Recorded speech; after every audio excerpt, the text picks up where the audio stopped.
All right, guys, now that I've had some more time to use the new and improved Council Tool Hudson Bay version from the Sport Utility line, what are some of the problems I see with this particular version? Well, like all Council Tool axes, the heads are press fitted onto the handles, and that creates this really severe ledge right here, shelf.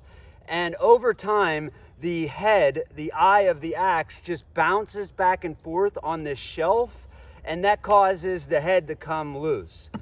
Don't tell me it doesn't, because every Council Tool axe I've ever owned has come loose for particularly that reason. It could also, if there's a burr left on the inside of the eye, it could shear your axe handle right here, consequently busting your handle. But more likely it's just going to come loose on you.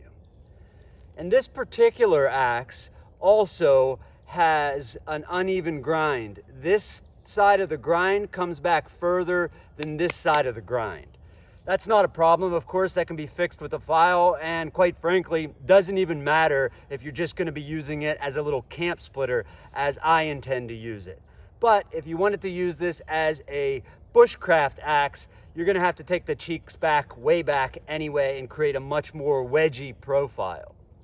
With that said, let's go ahead and take a look at the changes made in this particular axe in comparison to the old one.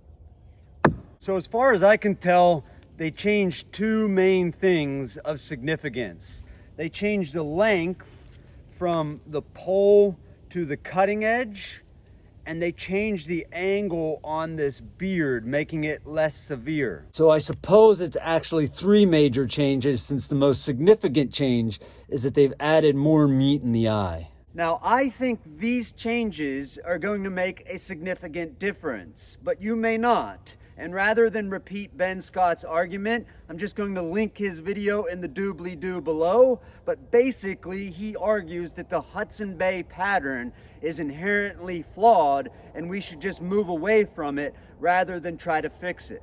Now, I don't know about you, but I find it reassuring that Council Tool seems to be paying attention to the axe community and attempting to fix some of the problems they had in the last run of their Hudson Bay model. I can also say I will be buying another one of these guys and designating it my camping splitter, because I will be sending this one to Simon over at Woodland Bushcraft UK, or UK Bushcraft Woodland, or Woodland something. I can't ever remember his name, but the handsome bloke over in England. Simon, this is coming your way, buddy. Now, you might also consider these little rubber blade protectors to be a downside as well, but I can tell you this is a much safer and more practical option than the crazy, crappy things Oxenkoff sends you. Just to be clear, this is brand new. This is how this thing came. Garbage. This should be thinned out a little bit here. Even as a splitter, you don't want these sides sticking out beyond this, because when this bit goes... got a bug in the throat. When the bit goes through the wood, this is going to get beat up anyway, so I'll take that down some. This particular handle has really nice grain. Of course, it's going to vary from axe to axe, but you can see it runs all the way through, straight through the handle. No run out in this one, so that's a plus.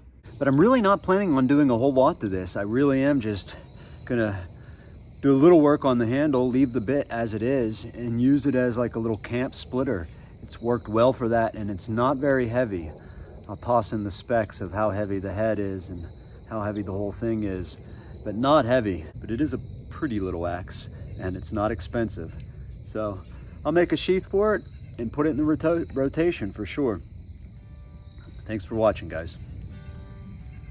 So if you guys have entered the axe giveaway challenge, keep an eye out either tomorrow or Tuesday. I'm going to post the winner of the axe giveaway.